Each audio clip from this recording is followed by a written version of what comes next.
বেহাল কাছাড় জেলার নরসিংহপুর বাসকাল রোড।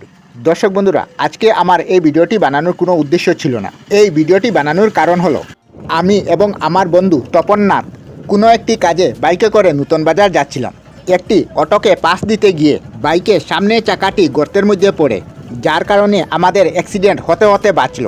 এই রাস্তা দিয়ে প্রতিদিন কান্দিগ্রাম, কনকপুর, যুগিয়াবস্তি, বাসকাল, শান্তিপুর, শালগঙ্গার পার, 18 টিলা অনেক গ্রামের লোকেরা এই রাস্তা দিয়ে যাতায়াত করে। তার সাথে অফিস আদালত ও স্কুল কলেজের ছাত্ররা যাতায়াত করে। রাস্তার এই অবস্থার কারণে যে কোনো সময় তাদের অ্যাক্সিডেন্ট হতে পারে।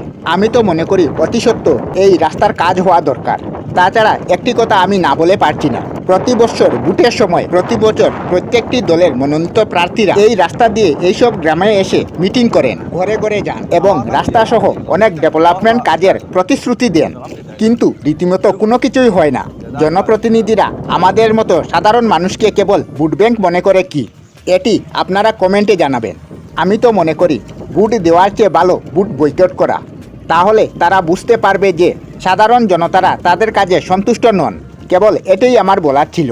আর আপনারা দয়া করে ভিডিওটিতে একটি লাইক করে ভিডিওটি জনস্বার্থে বেশি বেশি করে শেয়ার করুন, যাতে বড় বড় নেতাদের কাছে এই ভিডিওটি পৌঁছায়। ধন্যবাদ।